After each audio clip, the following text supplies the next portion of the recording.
meu coração. O Senhor falava comigo no meu quarto, né, a respeito disso. Porque a gente, quando começa no Evangelho, a gente vem com aquela fome, né, aquela sede de aprender e querer despontar na palavra, ser batizado com o Espírito Santo. Irmãos, eu confesso que no início do meu ministério, né, há 32, quase 33 anos atrás, eu orava muito mais do que eu oro hoje.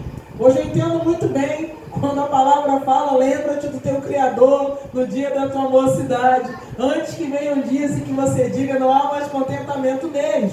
Não que isso seja, né, uma desculpa para que eu não ore, mas quando eu era mais nova, eu tinha menos compromissos, menos responsabilidades. E agora, irmãos, nós vivemos num mundo muito proativo, e para a gente conseguir se isolar para poder estar falando com Deus é muito complicado.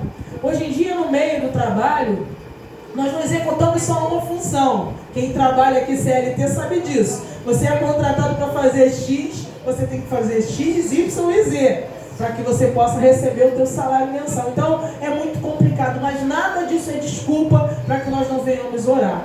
E infelizmente, muitas das vezes, nós não oramos, não começamos uma vida de oração por prazer, mas muitas das vezes é na necessidade, né? É na enfermidade, é por causas extremas.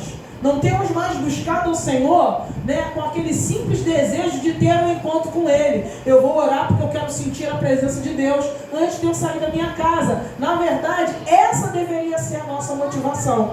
Mas muitas das vezes nós esperamos as coisas ficarem caóticas para a gente poder se inclinar no nosso quarto e falar com Deus.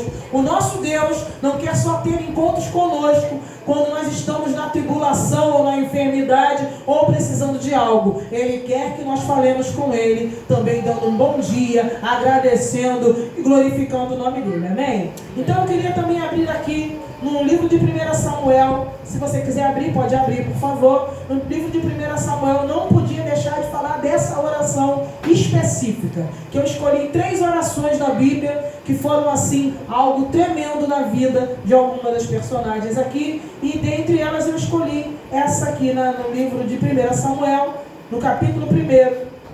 Nós vamos estar lendo do 10 ao 13, é a oração de Ana, né? Algo tremendo.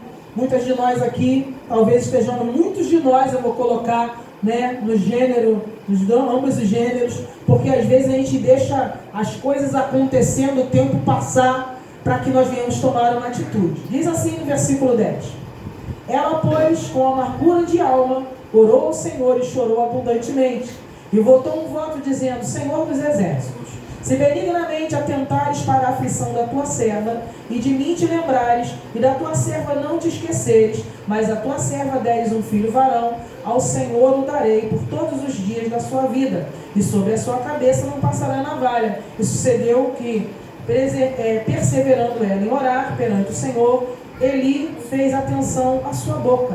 Portanto, Ana no seu coração falava, e só se moviam seus lábios, porém não se ouvia a sua voz, pelo que Eli a teve por embriagada. Eu quero parar aqui. É um texto bastante conhecido, e nós sabemos que a Ana, quando entra no templo para orar, ela chama a atenção do sacerdote ali pela forma em que ela estava orando. Não se ouvia palavra, som algum saindo da sua boca, somente os seus lábios se moviam, era um mistério dela com Deus, mas chamou a atenção do sacerdote.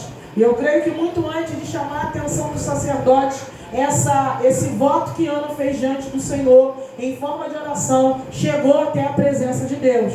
E nós vamos ver lá na frente, que depois que Ana tomou essa iniciativa, né, que isso aqui não aconteceu no estalar de dedos, não foi de hoje para amanhã, né, e Ana, ela teve que passar por um processo, até ela chegar a esse entendimento de que ela tinha que falar com Deus.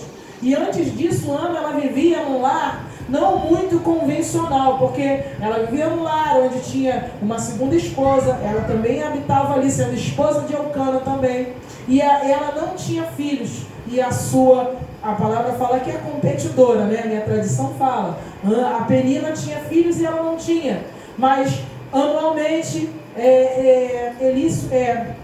Eucana subia para sacrificar o Senhor, e ele dava porção excelente para Ana. Mas mas nada disso servia para que satisfizesse o desejo do coração de Ana, porque não era o que Eli fosse fazer, e nem tampouco a afronta de Penina, mas era o que Ana ia fazer com aquela situação. Muitas das vezes, irmãos, estamos sendo afrontados e nem assim mesmo nós tomamos uma atitude. Muitas das vezes somos amados, temos uma família, temos toda uma estrutura familiar. Está na moda agora falar, né? Temos uma rede de apoio. Todo mundo fala isso. Se pegou como... Eu fico só olhando, que graça. Acho que eu não tenho muita rede de apoio não, minha rede está furada. Mas amém. E todo mundo fala isso. E eu fico assim, gente, essa mulher passa por esse processo ano após ano. O marido falando eu te amo, a outra falando eu tenho filho e você não tem. E ela passa um período da sua vida por esse tormento, sem tomar uma atitude. A primeira coisa que eu quero falar para a igreja aqui, dentro de tudo isso que era na vida de Ana, até quando nós vamos esperar, né, esse turbilhão da nossa vida se enrolar mais para tomar uma atitude e orar diante do Senhor? Talvez você seja amado, talvez, né, tem alguém até que te atribui todo dia, mas nem isso tem te despertado, tem nos despertado para orar diante do Senhor. O Senhor quer que nós tenhamos uma atitude de orar. E aqui nesse texto, ela era atribulada, ela era também amada, mas não dependia deles, dependia do que ela ia fazer com isso. Qual era o desejo do coração dela? Qual é o desejo do nosso coração? Qual é a nossa motivação? A nossa oração ela tem que ter um propósito. A nossa oração ela tem que ter um fundamento. Ninguém vai se dobrar o joelho e vai sair orando. O que eu vou orar? Eu acho que eu vou pedir a Deus um iogurte. Isso é muito fácil, irmãos. Você pode chegar na igreja e falar, não, bispo, estou querendo um iogurte aí, libera aí um dinheirinho, depois eu te pago. Isso é fácil, qualquer pessoa pode. Nós estamos falando de milagre, e milagre é algo que a pessoa de carne e osso não pode fazer, mas Deus pode fazer nessa noite, amém? Ele pode fazer um milagre na tua vida. E Ana, quando ela sobe naquele ano, ela entende que mesmo, sabe, eu fico imaginando a cena. Eucana andando na frente, Penina afrontando Ana atrás, porque a mulher não ficava andando do lado do homem naquela época não, tá? Igual as pessoas andam hoje. E o homem estava na frente, com a comitiva para ir, para adorar e sacrificar o Senhor. A competidora atrás com a criança, eu imagino, era um no colo, um no peito, outro no bucho. E a Ana sem nada. Mas naquele momento eu entendo que naquele ano específico ela toma uma atitude. Eu vou entrar no templo, eu vou fazer um voto e o Senhor vai me ouvir. De que forma nós entramos aqui nessa noite? Qual foi a nossa motivação? Né? Eu não sei qual é o dia dos irmãos. Meu dia foi bom, independente de eu ter ido para o meu trabalho. Graças a Deus ocorreu tudo bem lá. Eu consegui chegar aqui com um pouco de atraso, porque eu creio que Deus ainda vai mandar uma frota de ônibus poderosa para Jardim Boiúna, porque a gente fica ali só misericórdia na Taquara, parecendo guarda de trânsito, cumprimenta todo mundo, todos os bairros têm condução, menos Jardim Boiúna. Vamos clamar por Jardim Boiúna, só o Senhor para dar jeito aqui. Então, irmãos, é uma oração, né? Que a igreja olhe para o Jardim Boiúna nesse aspecto. Então, irmãos, Ana, ela entra no tempo determinado a mudar a história da vida dela, porque ela não tinha problema nenhum, né, aparente, porque se você prestar atenção no texto, era Deus que tinha cerrado a madre de Ana. Ela não tinha problemas nenhum, ela só tinha que fazer um voto. Ei, Deus está falando para você, essa dor que você está sentindo não é para o médico, mas é para Deus curar. Isso depende de você. Ei, esse problema que você tem lá na tua casa, dentro da tua parentela, não é para você ficar discutindo, mas é para você fechar o teu porta do teu quarto, começar a falar com Deus para que Ele mude a história da tua vida. Aleluia! O Deus, nosso Deus, não quer que nós venhamos nos expondo de uma forma negativa. Porque, irmãos, de maus exemplos nós estamos cercados aí no mundo afora. Mas as pessoas querem ver Cristo em nós. E quando Ana entra no templo e ora daquela forma, ela chama a atenção do sacerdote. A princípio, ele vai lá falando a minha palavra, se eu fosse a sacerdotisa. A mulher embriagada, já com a cara cheia, tomou todas, agora está no templo, vou tirar daqui. E quando o sacerdote Eli chega naquele lugar, a mulher fala, eu não me tenha por uma mulher embriagada. Eu sou uma mulher atribulada de espírito, mas ela estava fazendo um voto com Deus.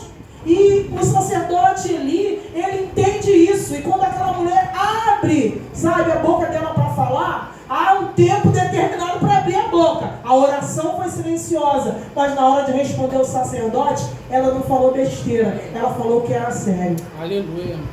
Sabe, irmãos, quando nós abrimos a nossa boca, na boca do cristão, não pode ter palavras vãs, não pode ter balela. Se você entrou na casa do Senhor, entre com confiança, glorifique a Deus que é poderoso, fale para Deus: Senhor, a minha necessidade é essa, eu creio que tu pode fazer. Aleluia. Nós temos que crer, irmãos, viemos adorar a Deus. Aleluia. É culto da família, Ele quer fazer um milagre. O mesmo Deus de Ana, aleluia, é o que está aqui nessa noite, sendo adorado. Aleluia. E o que impede que você faça um voto com Ele hoje?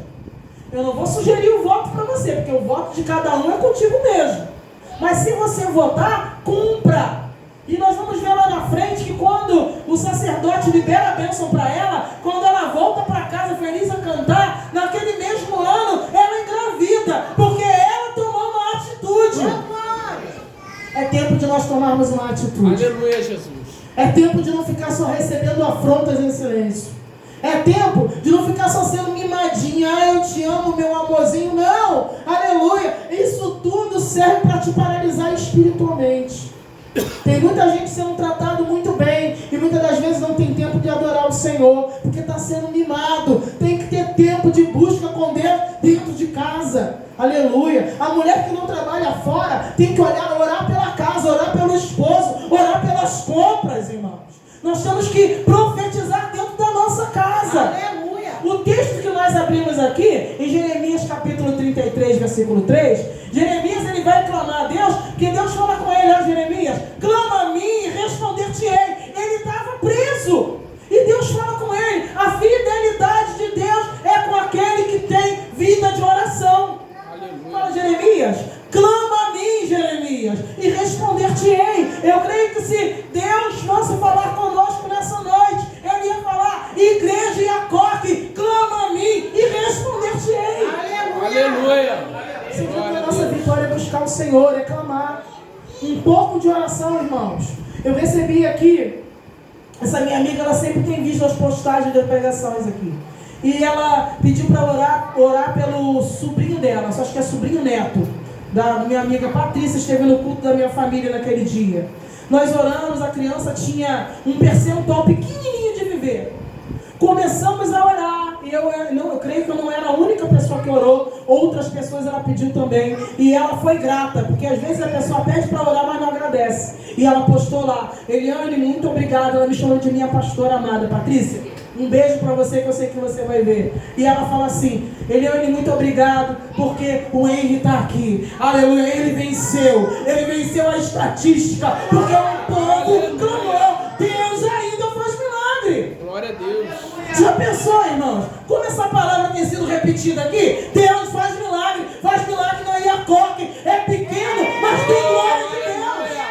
É pequeno, mas Deus responde a oração. Aleluia, Jesus. Deus ele não está preocupado, irmãos, só com templos faraônicos e com igrejas numerosas, mas Ele está preocupado onde tem um povo clamando com a vontade de ver a glória de Deus caindo no lugar.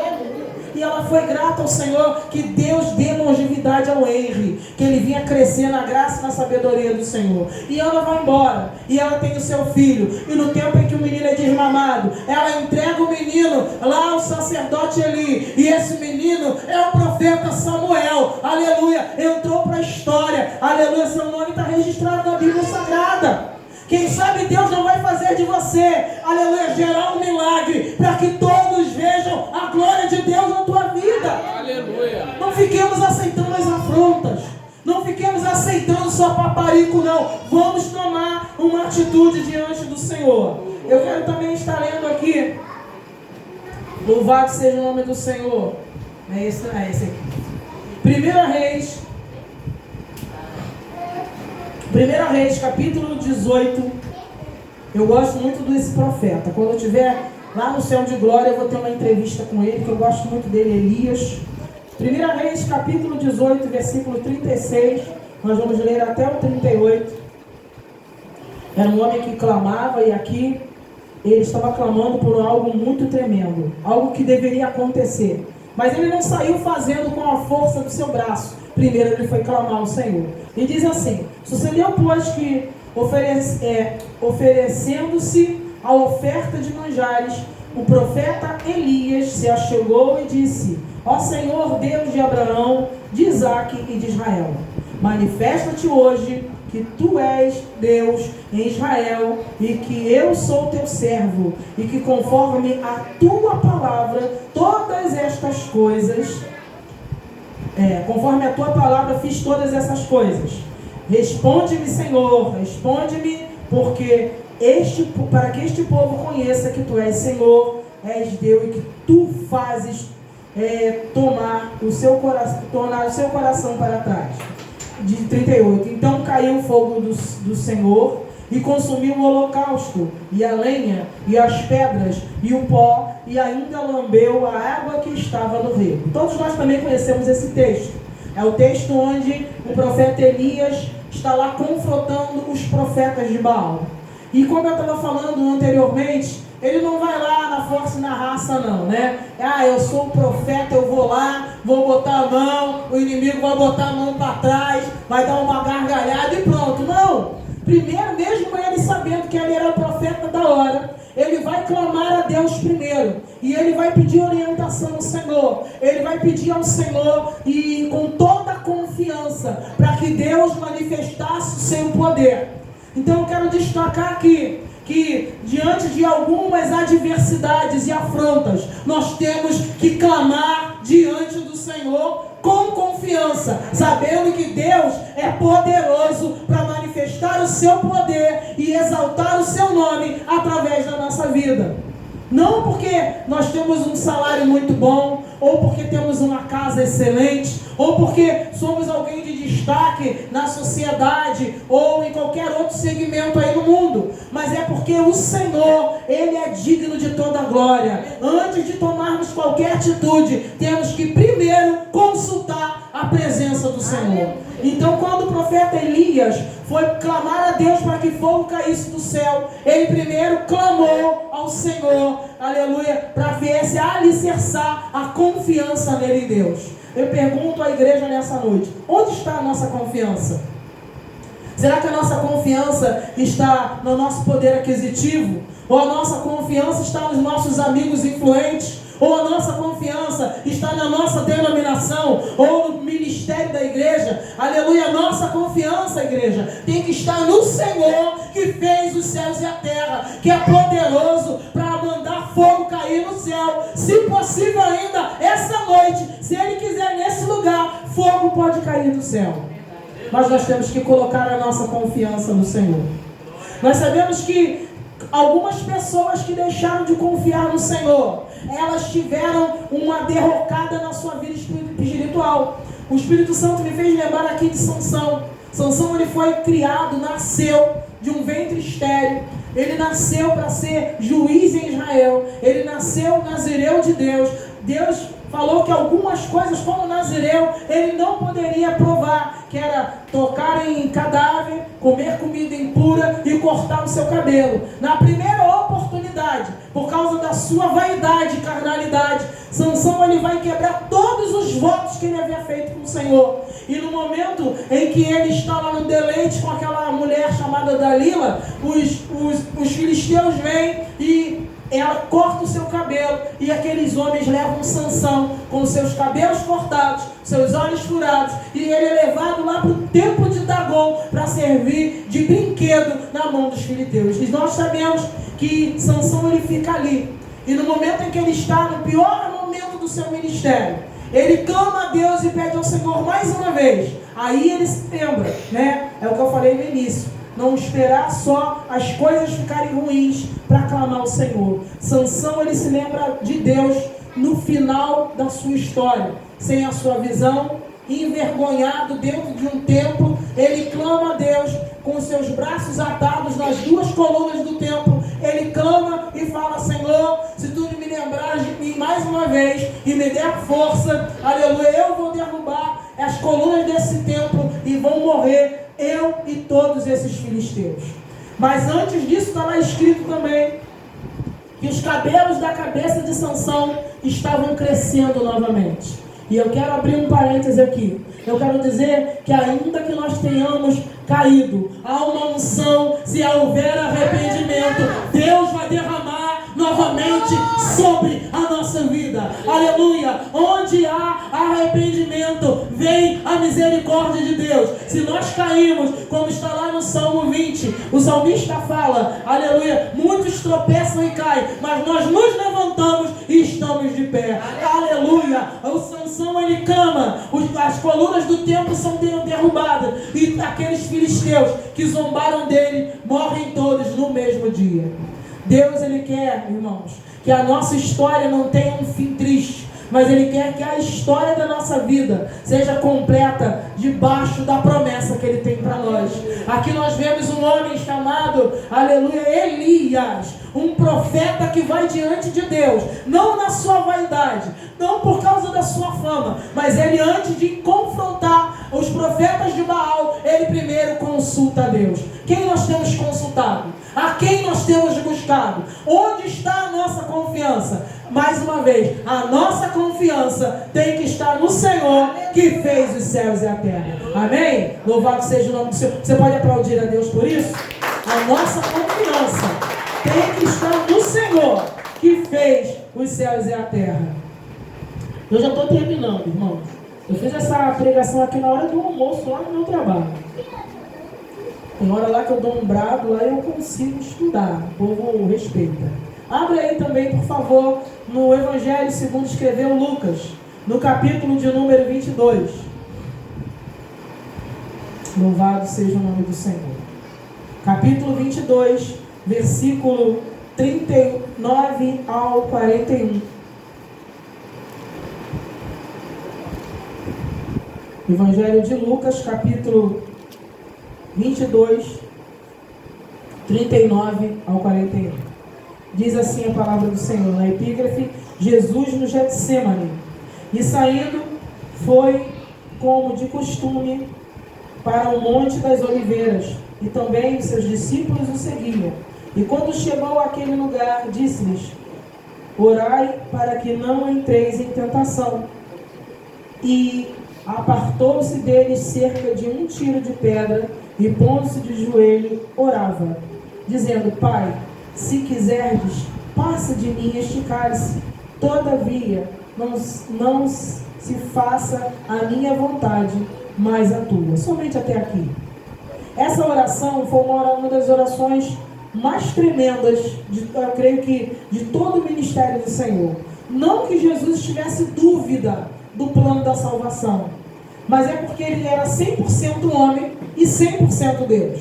Jesus sabia o que estava prestes a acontecer com ele, e o seu lado humano estava assim latente, estava em evidência, porque Jesus sabia o que ia acontecer com ele, os flagelos que ele ia passar, as traições que iriam acontecer com ele ainda naquela noite. E Jesus, ele vai orar. E quando eu olho para esse texto, eu vejo que em todo o ministério de Jesus, ele ensina a oração modelo para os seus discípulos. Jesus ora em vários momentos no seu ministério para ressuscitar Lázaro, e em muitos outros momentos para multiplicar pães e peixes. Jesus vai e ora. Então Jesus, em todo o seu ministério, ele vai ensinar que tudo é oração. E num dos momentos mais cruciais do seu ministério, Jesus está orando. E o plano do Senhor se cumpriu naquela noite. E Jesus, ele faz essa oração aqui para que venha se confirmar verdadeiramente o seu ministério. E muitas das vezes, irmãos, eu estava falando com o Senhor quando eu li essa passagem aqui, Jesus no Getsemane. Tem até um louvor muito bonito, né? E nas cenas dos filmes em que nós vemos, baseados na vida de Cristo, nós vemos nessa parte, é uma das partes mais lindas que tem, na hora em que Jesus vai chorar, e ele chega, né, ao ápice do desespero, onde saem gotas de sangue, né? Ele ora com tanta aflição na alma que acontece até um fenômeno no corpo de Jesus e saem gotas de sangue do seu corpo. Mas enfim, eu não vou falar a respeito disso, mas eu quero falar dessa oração num todo. Jesus, mesmo sendo Filho de Deus, vai orar ao Senhor para dar continuidade àquilo que Deus tinha para fazer com ele. E muitas das vezes, bispo, eu pergunto assim, será que eu tenho orado para que o Senhor me confirme verdadeiramente aquilo que Ele quer para a minha vida? E eu tenho pensado muito a respeito da minha vida ministerial como pastora. E eu estava passando, bispo, em revista, né, a minha vida como pastora dessa congregação. E eu falava, Senhor, está muito a desejar, eu posso fazer melhor. Eu posso fazer melhor. Eu posso orar mais, eu posso me dedicar mais, eu posso orar mais, eu posso ler mais a Tua palavra. Eu estou muito fraquinha como uma pastora. Eu não estou, sabe, achando que eu estou aqui naquela coisa, naquela unção. Eu preciso mais de Deus. Eu preciso que Deus me use com mais eficácia. Eu estou me achando muito fraca espiritualmente.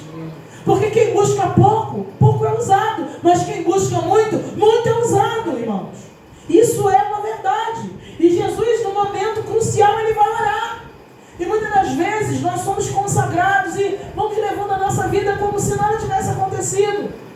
Sabe, a partir do momento em que nós levantamos a nossa vida para o Senhor, a nossa mão para o Senhor, não somos nós que escolhemos a Ele, e sim Ele que nos escolheu.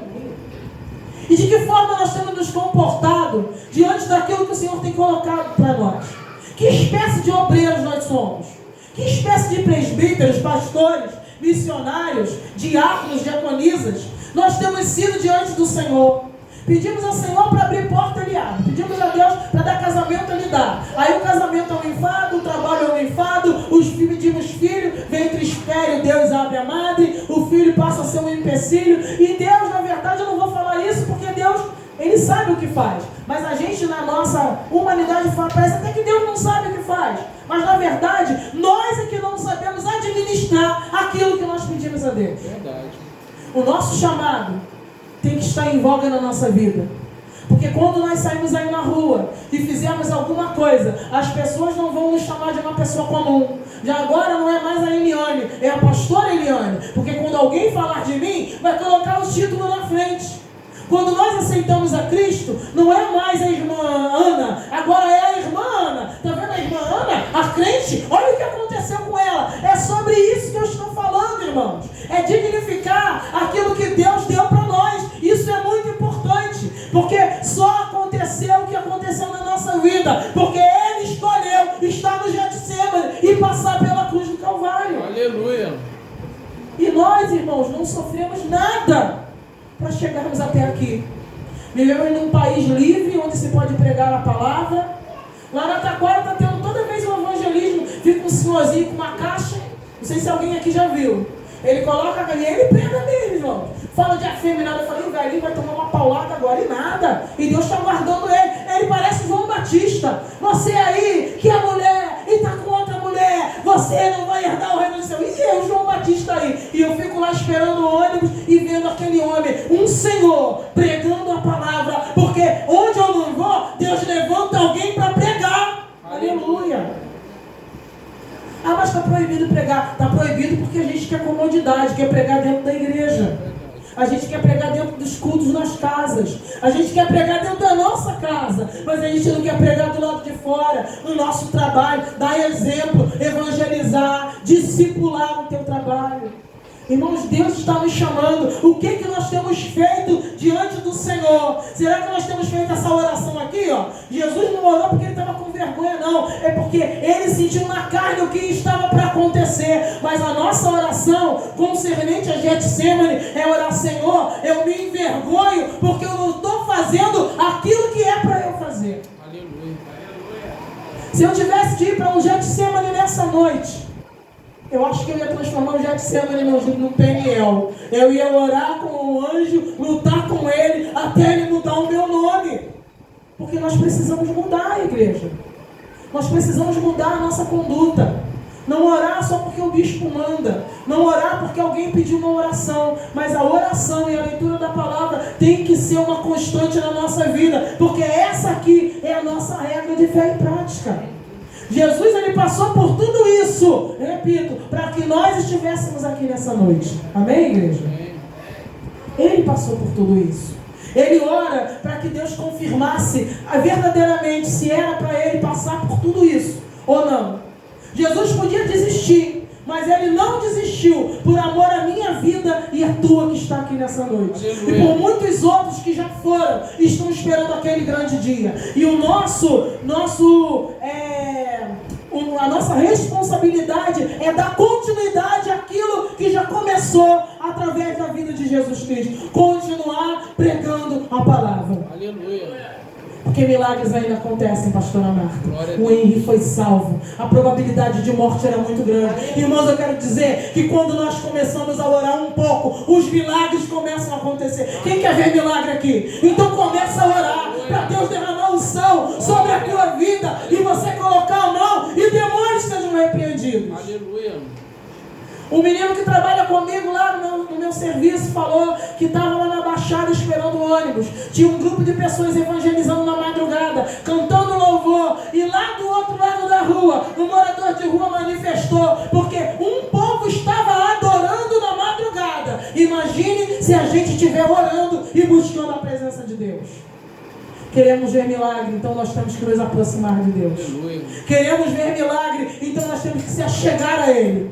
Vamos falar aqui como Deus falou para Jeremias: clama a mim e responder-te-ei e anunciar-te-ei coisas grandes e firmes que você não sabe. Não é só sobre pedir alguém para orar. É muito bom pedir alguém para orar. E isso é bom. Eu tenho a confiança de pedir a obreira Carla orar por mim e ela vir com aquele prazer. Porque quando nós oramos, nós temos que orar para alguém como se a bênção fosse nossa. Como se o milagre fosse para nós. Para que aquilo se realize. E é dessa forma que se deve orar. Porque eu creio que quando alguém ia na presença de Jesus pedir uma oração, ele orava com certeza para que o milagre acontecesse. E assim tem que ser na nossa vida. Aleluia. Eu já estou terminando aqui, irmãos. Essas 3 pessoas, Cristo, sem comentários, é o nosso mestre por excelência. Ele nos ensinou tudo e vai continuar sempre nos ensinando. Porque Ele é o Deus Todo-Poderoso. Ele é a verdade e a vida. Elias teve noção de que não podia enfrentar os adversários sem antes falar com o Senhor, pedindo a Ele revestimento e que confirmasse que o Deus era o Deus verdadeiro e que o fogo caísse do céu. Nós temos que orar em todo o tempo para quando nós tomamos algumas decisões. Ana saiu da sua inércia espiritual, tomou uma atitude e clamou a Deus. Então a igreja, nessa noite, nós temos que tomar uma atitude. Nós temos que confirmar ao Senhor, aleluia, aquilo que Ele tem para nós. E assim como Elias fez, temos que pedir a autoridade de Deus para confrontarmos o nosso adversário. Fique com essa palavra nessa noite. No mais, o Espírito Santo fale com a igreja. E eu quero pedir à igreja nessa noite terminar essa palavra com uma oração. Aleluia, se coloque de pé. Nós vamos dar continuidade em oração. Essa igreja vai ser igreja conhecida como a igreja do milagre. Porque nós estamos orando para que o Senhor venha nos encher. Almas entrem nesse lugar. Aleluia, pessoas saiam daqui restauradas pelo poder de Deus. Almas sejam libertas pela glória e pelo poder de Deus. Mas isso só vai acontecer quando nós voltarmos a nossa face para o Senhor e pedir a Ele: usa-nos poderosamente. Queremos ser agentes de milagre em nome de Jesus. Senhor da glória, nessa noite nós colocamos a nossa vida diante de Ti, nessa igreja, Senhor. Muito obrigado. Obrigado por esse ministério, pelas portas abertas nesse lugar. Porque nós temos aprendido aqui a Tua palavra. Aqui há um povo, Senhor, que crê, Senhor da glória, no poder de Deus, na unção do Senhor. Quer que Jesus Cristo é o único e suficiente Salvador. Nós adoramos somente o Senhor nesse lugar. E te pedimos, Senhor, que Tu venha impactar essa igreja, que Tu venha tocar as pessoas dessa rua, Senhor, pessoas que estejam passando do lado de fora, sintam a Tua glória saindo aqui de dentro, mas que nós venhamos ser queimados pelo Teu poder, Senhor da glória, que nós venhamos ser cheios da Tua Shekinah aqui nesse lugar. Deus, Senhor, usa-nos poderosamente, seja conosco nessa noite, abençoa essa casa e todos que entraram aqui, em nome de Jesus. Eu agradeço a oportunidade e as palmas louvam o Senhor.